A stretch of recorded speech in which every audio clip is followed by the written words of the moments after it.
এটা কি? এগুলো কি? এগুলো কি? ইটের কোয়ালিটি দেখুন, ইটের কোয়ালিটি দেখুন, 14 নাম্বার ইট। এই দেখো নালার অবস্থা, এত পরিষ্কার জল, নালার অবস্থাটা দেখুন, এত পরিষ্কার জল, এখানে মানুষ সুইমিং করতে পারবে। এটা কি এএমসির বাথটাব? এটা কি? এটা কি মাউন্ট এভারেস্ট? এটা কি? এটা কি মাউন্ট এভারেস্ট? এই দেখুন রাস্তার অবস্থা, রাস্তার অবস্থা দেখুন, 1 মাসে কি হয়েছে। এই দেখুন গতটা দেখুন, এই ম্যানহোলটার অবস্থা দেখুন, ব্লক। তো এখানে জল জমবে না তো কোথায় জমবে? আমার বাড়িতে। দেখুন, নমস্কার, স্বাগত জানাচ্ছি আপনাদের দ্য সোশ্যাল বাংলায়। আপনাদের সঙ্গে রয়েছে আমি আদিত্য। বন্ধুরা, আপনারা জানেন যে আমাদের আগরতলা একটি স্মার্ট সিটি, এবং আমাদের আগরতলাতে বিগত 2-3 বছর ধরে রাস্তার কাজ চলছে, ড্রেনের কাজ চলছে। কিন্তু এত কিছুর পরেও এই রাস্তার কাজ, ড্রেনের কাজ কিন্তু শেষ হচ্ছে না। তাতে করে কি হচ্ছে, আমাদের দুই সাইডে যে ড্রেনেজ সিস্টেম এত বাজে অবস্থায় রয়েছে, আধা ঘন্টা বৃষ্টিপাতে আগরতলা হয়ে যায় সাগরতলা। তো আজকের এই ভিডিওর মাধ্যমে আমি আপনাদের দেখাবো যে আমাদের যে প্রিয় আগরতলাটি রয়েছে, আগরতলার কন্ডিশন কেমন, এই আগরতলার রাস্তার কন্ডিশন এখন কেমন আছে। এই রাস্তার অবস্থা দেখুন, এটা হলো আমাদের মেলার মাঠের রাস্তা, ঠিক আছে? মেলার মাঠের রাস্তার মাঝখানে এই এমন অবস্থায় রয়েছে বিগত 2-3 মাস ধরে, 2-3 মাস ধরে এই রাস্তার অবস্থা এমন।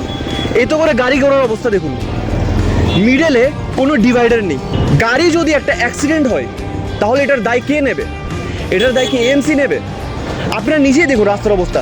এবং এই রাস্তাটা খালি এখানেই না, এখান থেকে নিয়ে অলমোস্ট সামনে 300-400 মিটারের অবস্থা সেম। এবং আপনারা জানেন যে আমাদের আগরতলার ড্রেনেজ সিস্টেম কত ভালো, ঠিক আছে? ড্রেনের মধ্যে, ড্রেনের উপরে এত বাজে কোয়ালিটির টাইলস ইউজ করা হয়েছে, এত বাজে কোয়ালিটির রড ইউজ করা হয়েছে, তাই কিন্তু আপনারা নিজের চোখে দেখবেন এই ভিডিওর মাধ্যমে। এই জায়গার অবস্থা দেখুন, এই জায়গাটার অবস্থা দেখুন, আমি আপনাদের গিয়ে দেখাই। এই জায়গার অবস্থাটা দেখুন, জাস্ট 4টা ডিভাইডার দেওয়া হলো, ঠিক আছে? বাস এখানে একটা ওয়ার্নিং দেওয়া হলো যাতে মানুষ, সাধারণ মানুষ না আসে। এই জায়গার মধ্যে এত আবর্জনা কেন? এটা স্মার্ট সিটি কেমনে, ঠিক আছে? স্মার্ট সিটি, এটা ড্রেনেজ সিস্টেম কোথায়? একটু ভালো ড্রেনেজ সিস্টেম থাকলে হয়তো এই জায়গায় যে জলগুলো রয়েছে, এই জায়গার জলগুলো এখানে না থাকতো। এবং আমি আপনাদের আরও একটা জিনিস দেখাবো যে রাস্তার কাজ হয়েছে 1 মাস, 1 মাসের রাস্তার অবস্থা কি হলো আমি আপনাদের দেখাই, আসুন। এই দেখুন রাস্তার অবস্থা, রাস্তার অবস্থা দেখুন, 1 মাসে কি হয়েছে। এই দেখুন গতটা দেখুন, 1 মাস হয়েছে রাস্তার কাজ হয়েছে, রাস্তার অবস্থা দেখুন। তো এখন আপনারাই ভাবুন যে আমাদের স্মার্ট সিটির কাজ এমনি যদি চলে, তাহলে এই স্মার্ট সিটি হতে তো আরও 100 বছর লাগবে। যদি 1 মাসে রাস্তার হাল এমন হয়, দেখুন এখানে গর্ত, এটা কিন্তু সম্পূর্ণ ফাঁকা। 1 মাসে যদি রাস্তার হাল এমন হয়, তাহলে গাড়ি ঘোড়া কেমনে চলবে? গাড়ি ঘোড়া চলতে কি কত প্রবলেম আসছে, এটা একমাত্র সাধারণ মানুষই জানে। তো বন্ধুরা, এখন আমি আছি আগরতলা স্মার্ট সিটির পূর্ব থানা এরিয়াতে, এবং এই এরিয়ার রাস্তার অবস্থা দেখুন। আপনি আসলে আপনাদের রাস্তার অবস্থাটা সরাসরি দেখা। এই দেখুন, এটা হচ্ছে রাস্তার অবস্থা, রাস্তার অবস্থা দেখুন, এখানে দেখুন স্মার্ট সিটি, আমাদের আগরতলা স্মার্ট সিটি। আসুন আসুন আমার সাথে আসুন, ক্যামেরাম্যান এদিকে আসো, অবস্থাটা দেখো, এই অবস্থাটা দেখো,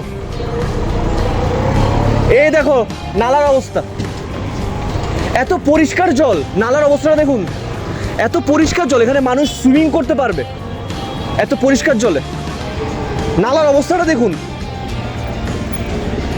দেখুন নালার অবস্থা। এখন এই সাইডে নালার মধ্যে কোনো ব্লকেজ নেই। জলটা যদি বৃষ্টির পরে বেড়ে যায় এই নালার মধ্যে, এই জলটা সরাসরি এখানে চলে আসবে, উপরে চলে আসবে। আপনারা দেখুন অবস্থাটা দেখুন, এটা কি? এটা কেন দেওয়া হয়েছে? এই রাস্তা অবস্থা, এদিকে আসো, এদিকে আসো, এদিকে আসো, এই রাস্তা, এটা দেখুন ম্যানহোলের ভিতরে অবস্থা দেখুন। এটা কি? এটা কি এএমসির বাথটাব? এটা কি? আসুন আসুন, আপনি এদিকে আসুন, আপনি এদিকে আসুন। না, কেন অসুবিধা আছে? না, আপনি কোন মানুষে তো ভয় কেড়ে পায়, আমি এটাই বুঝি না। তো এখানে একটা দোকানদারের সাথে সরাসরি কথা বলে নেব, তো একজনের সাথে কথা বলে নেব। স্মার্ট সিটির এত ভালো অবস্থা কেন? হোটেলে জলডিব্বা মরি আমরা। জলডিব্বা মরেন? হ্যাঁ। তো জলে ডুববে বলে একটু সাঁতার কাটতে পারেন না, একটু দাইতে পারেন না সবাই? এতদিন জলের অভাবে মরতাম, মানে জলে বেশি জলে মরে দেখা। আহাই রে, এত সুন্দর জলের অবস্থা, এখানে তো সুইমিং করুন যাবো নালার ভিতরে, ঠিক নেই? হ্যাঁ হ্যাঁ আচ্ছা, আর এই রাস্তার কাজ কয়দিন ধরে চলছে? চলছে তো অনেকদিন ধরে, কিন্তু কবে যে শেষ হইব আমার তো কইটা কইতারি না। কইতে পারেন না? না। এটা তো ভগবানও কই থাকতো না actually। ভগবানও কই করতো না। আর আর শুরু হয়েছে, এটা হ্যাঁ। কবে গিয়া শেষ হইব? আমি যদ্দূর শুনছি বিগত 2-3 বছর ধরে এই রাস্তার কাজ চলতেছে, ড্রেনের কাজ চলতেছে। এখন কি মানে এটা শেষ হবে না? আর এই জন্য আপনি বাচ্চা থাকবেন নি? না না, আমি বাচ্চা দেখতাম না। আমরা বাচ্চা থাকুন নি, মনে হয়নি? অনেক দেখেন, আপনার বয়স অনেক কম, আপনারা তো দেখা যাইতারেন সুন্দর, কিন্তু আপনারা দেখা যাইতেন না। আমরা দেখতাম না। তো বন্ধুরা, আপনারা শুনলেন যে উনি কি বললেন, যে ওনার মৃত্যুর আগে রাস্তার কাজ আর শেষ হবে না। এটা ওনার সাথে কথা বলে নেব। না না, ভয়ের কিছু নেই। আমি অ্যাঙ্কারিং করে ভয় পাচ্ছি না, তাহলে কেন? আমি কিছু বলবো। কিছু বলবেন না? তাহলে আপনার কোনো অসুবিধা নেই এটাতে। তো ওনার কোনো অসুবিধা, আপনার কোনো অসুবিধা নেই, ওদের কোনো অসুবিধা নেই। ওরা যদি আগরতলা শহর ডুবেও যায় তাহলে কোনো কিছু হবে না। অসংখ্য ধন্যবাদ আপনাকে। তো এই যে স্মার্ট সিটির এত সুন্দর কাজ চলছে, স্মার্ট সিটির বিষয়ে আপনি কি বলতে চান? কয় মাস ধরে কাজ চলছে? দেখুন, কাজ তো চলছে অনেক মাস ধরে, হ্যাঁ। ঠিক আছে, কিন্তু যে গতিতে চলছে কাজ, যেহেতু তুমিও ইয়াং জেনারেশন, তুমি করে বললাম ভাই, আমরা সবাই ইয়ং জেনারেশন। হ্যাঁ। সরকার চেঞ্জ করেছিলাম ভালোর জন্য, তাই তো? হ্যাঁ। তো অবভিয়াসলি সরকার ভালোই করছে কাজ অবশ্য, কিন্তু যে গতিতে কাজ চলছে, যদি সরকার এই গতিতে কাজ চলছে, হিন্দুদের জন্য বিপজ্জনক অবস্থা। এক নাম্বার, আমি কোনো পক্ষ ধরে কথা বলছি না, হিন্দুদেরও বিপজ্জনক অবস্থা এটা হবে। পাশাপাশি সরকারেরও বিপদ হবে সামনের ইলেকশনে। সরকার যতই চেষ্টা করুক যে আমি এই জায়গাটাকে ঠিক করব, তার অনেক টাইম নেবে। এবার কংগ্রেস, সিপিএম, বিজেপি যেই আসুক না কেন, তার প্রচুর টাইম নেবে। কিন্তু সিইও শৈলেশ যাদব তো বলেছিল অলমোস্ট 1 ইয়ার আগে একটা প্রেস কনফারেন্স, উনি বলেছিলেন যে আমাদের আগরতলা একটি স্মার্ট সিটি হয়ে যাবে ড্রেনেজ সিস্টেমের কারণে, প্রপার ড্রেনেজ সিস্টেমের কারণে। হ্যাঁ, এবং এই আগরতলাতে আর ভবিষ্যতে কোনোদিনও জল জমবে না। একটা কথা বলি, এবার শৈলেশ যাদবের যখন কথা এসছে, he is the most corrupted person one. Direct কথা বলছি আমি, ক্যামেরা অনলাইন অন ক্যামেরাতে আমি বলছি, ওরা তো অনেক আছে। ক্যামেরা অন যেহেতু আছে, আমি বলবো আমার ফেসবুক আইডি আছে, আমি ডাইরেক্ট বলছি, আমি ভয় পাই না কাউকে, কারণ আমি জানি যে পার্টি থেকে আমি কিছু পাবো না, ঠিক আছে, যে আসবে তার সাথে আমার চলতে হবে। কিন্তু একটাই কথা হলো, লোকটা অত্যন্ত বাজে। আমার নাম যুগেশ সরকার। হ্যাঁ, যুগেশ সরকার। যুগেশ সরকার মহোদয়, তো আপনি তো দেখছেন এই রাস্তার অবস্থা, কেমন লাগছে রাস্তার অবস্থা দেখে? রাস্তা তো জঘন্য, জঘন্য, খুবই জঘন্য, খুব বেশি জঘন্য না রাস্তা? আপনার বয়স কত? আমার বয়স 70। আগে রাস্তা ভালো ছিল নি? আগে ভালো আছি না, অগনের অবস্থা খুব খারাপ হয়ে গেছে গা। 2-3 বছর ধরে রাস্তা খারাপ করে। আচ্ছা, এখন আরো একটা জিনিস দেখাই, আসুন আমার সাথে আসুন। এই রাস্তার অবস্থা দেখুন, রাস্তার অবস্থাটা দেখাও। এটা কি মাউন্ট এভারেস্ট? এটা কি মাউন্ট এভারেস্ট? ওরে, এটা কি আমাদের ত্রিপুরা রাজ্যকে, এটা কি আমাদের আগরতলা শহরকে কি পাহাড় বানানোর কোনো পরিকল্পনা চলছে এএমসির? এটা কি অবস্থা রোডের? আপনারা নিজেই দেখুন, নিজে দেখে আমাদের বলুন এই যে অবস্থাটি রয়েছে, ঠিক আছে? এখন একটা গাড়ি যদি বাই চান্স ডিসব্যালেন্স হয়ে যায়, একটা গাড়ি যদি বাই চান্স রোড থেকে সরে যায়, আর এখানে যদি সংঘর্ষ হয়, তাহলে মানুষটার হাত দিয়েও তোলা পাইতো না। এমন অবস্থা রাস্তার। এই দেখেন, এটা কিন্তু আগের রাস্তার পার্ট, এটা কিন্তু এখন এখানে রয়েছে দেখুন। আপনাদের মন্তব্য কি আপনারা কিন্তু কমেন্ট সেকশনে জানান, কমেন্ট সেকশন কিন্তু খোলা আছে, আমরা নিয়ে যাবো আপনাদের আরেক জায়গায়। এখন আমি আছি রাজধানী আগরতলার পোস্ট অফিস সমুনিতে, ঠিক আছে? এবং এই পোস্ট অফিস সমুনিতে দেখুন, এই হকার্সের যে রাস্তাটি রয়েছে, এখানে জাতি ভেদাভেদ করা হয়েছে, জাতি ভেদাভেদ। দেখুন এই রাস্তাটা, এই পাশের রাস্তা কি দোষ করেছে? এই পাশের রাস্তাটা কি দোষ করেছে? এখানে মাঝখানে একটা বর্ডার দেওয়া হলো এএমসির পক্ষ থেকে। এই বর্ডারটি কেন দেওয়া হলো? এটা কি? এগুলো কি? ইটের কোয়ালিটি দেখুন, ইটের কোয়ালিটি দেখুন, 14 নম্বর ইট, 14 নম্বর ইট দেখুন।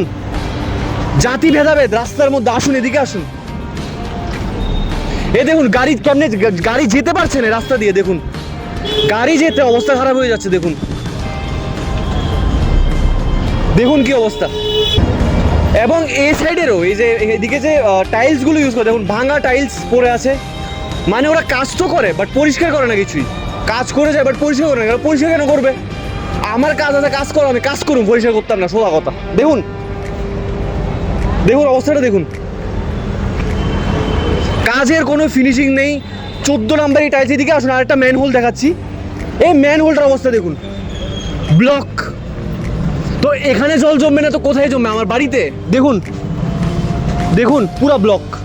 এটা ভিতরে সিমেন্ট ব্লক, বাই দেবে, পুরো সিমেন্ট ব্লক।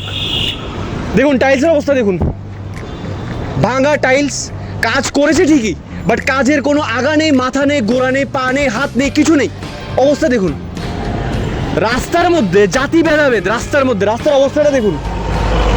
এ আমার সাইড দিয়ে ট্রাক গেল, আমার উপর দিয়ে যদি ট্রাকটা চলে যেত তাহলে কি হতো? কিছু হতো না। ট্রাকওয়ালা বলতো যে আরে এটা তো রাস্তার দোষ, এই রাস্তার মাঝখানে আইসে কেন? কিন্তু রাস্তার মাঝখানে যে এত ফালতু একটা রোড আইছে, এটা কেউ করতো না। দেখুন আপনারা অবস্থাটা দেখুন। আসুন আমার সাথে, আসুন। অবস্থাটা দেখুন রাস্তার। আমি ঠিক এই রোড দিয়ে হাঁটা চলা করছি। আমি আপনাদের আরেকটা জায়গা দেখাবো। এই স্মার্ট বাজারে যেতে যে রাস্তাটি রয়েছে, ঠিক আছে, কংগ্রেস ভবনের ঠিক সামনে, এই রাস্তার অবস্থাটা দেখুন। দেখুন এই রাস্তার অবস্থাটা। এখানে কি পাপ করেছে রাস্তাটা, কি পাপ করেছে এই রাস্তাটা, যে এই রাস্তাটা সম্পূর্ণভাবে ঠিক করে বানানো হয়নি। এবং এতে করে এই ট্রাকের অবস্থাটা দেখুন। এদিকে আসো, এদিকে আসো, কাম হিয়ার, কাম হিয়ার। ট্রাকের অবস্থাটা দেখো। এটা কার জন্য? এটা কি ট্রাকওয়ালার দোষ না রাস্তার দোষ? কারণ এদিকে রাস্তাটা আমি আপনাদের দেখাই, আসুন। দেখুন রাস্তার অবস্থাটা দেখুন। এই দেখুন চাকাটা দেখুন কোথায়। দেখুন ঠিক করে কাজ না হওয়াতে কি অবস্থা হলো দেখুন। भाई साहब आप ही ड्राइवर हो ना इसके? आपका घर कहाँ पे है? বালাঘাট মাত্র বললে। আচ্ছা, তো আমি সরি, আমি মনে করছি তাই না বাইরের। আচ্ছা ঠিক আছে, এই যে আপনার যে ট্রাকটা আটকে গেল গা, এটা লেগে আপনি কি করতে চান, আপনি কি বলতে চান?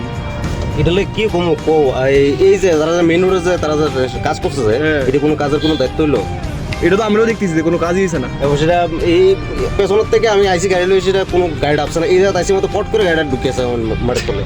কালকে রাতে 12টার থেকে আমার মধ্যে কোনো আমার মানে কেউ হেল্প করতে পারছে না, কোনো হেল্প কোনো এএমসি থেকে কেউ হেল্প করছে না। কেউ আইছে না। তো আপনারা দেখুন যে ওনার ট্রাক আটকে গেল নিচে রাস্তার কারণে, ঠিক আছে, ওনার কিন্তু কোনো দোষ নেই। আপনি তো অনেক, আপনার এক্সপিরিয়েন্স কত বছর চালানোর? আমি আজকে 12-13 বছর ধরে গাড়ি চালাই। 12-13 বছর ধরে ট্রাক চালাচ্ছেন, তো এটা তো আমার মনে হয়নি ওনার কোনো দোষ। বাট আপনি রাস্তাটা দেখেননি যে রাস্তাটা যে খারাপ অবস্থায় ছিল? না, আমি না, রাস্তাটা দেখার সময় ভালো ছিল, আপনার ট্রাকের চাক্কা আসাতে। টাকা আসার পরে ঢুকিয়েছে গাড়ি। দেখুন দেখুন ট্রাকের অবস্থা দেখুন, এদিকে আসো। এ আমাদের আগরতলা, আমাদের প্রিয় আগরতলা স্মার্ট সিটির অবস্থা দেখুন। কালকে রাত্রে 12টা থেকে ট্রাকটি আটকে পড়েছে, কিন্তু এখনো অবধি কেউ হেল্প করতে আসলো না। কোনো এএনসির কোনো কর্মরত অবস্থায় যারা রয়েছে, কোনো ওয়ার্কার কেউ আসলো না এই ট্রাকটিকে ওঠানোর জন্য। এখন এতে করে এই ট্রাকের কারণে এই যে রাস্তাটি রয়েছে, রাস্তাটিও কিন্তু ব্লক হয়ে আছে বন্ধুরা। তো আপনাদের মন্তব্য কি আপনারা কমেন্ট সেকশনে জানান। এবং আমি আদিত্য এই বলে আজকের এই ভিডিও শেষ করছি। এবং আমি অনুরোধ করব সরকারের কাছে যাতে এই রাস্তার যে কাজটি চলছে এটি তাড়াতাড়ি এটার একটা মীমাংসা করা হোক এবং এটা তাড়াতাড়ি সলভ করা হোক, যাতে সাধারণ মানুষের কোনো প্রবলেম না হয়। আমি আদিত্য বিদায় নিচ্ছি আজকে এই ভিডিও থেকে। এবং আপনাদের মন্তব্যকে আপনারা কিন্তু কমেন্ট সেকশনে জানান। এবং কালকে আবারও আসবে একটি সেম বিস্ফোরক ভিডিও নিয়ে। ক্যামেরায় গুড্ডুর সাথে আমি আদিত্য, দ্য সোশ্যাল বাংলা।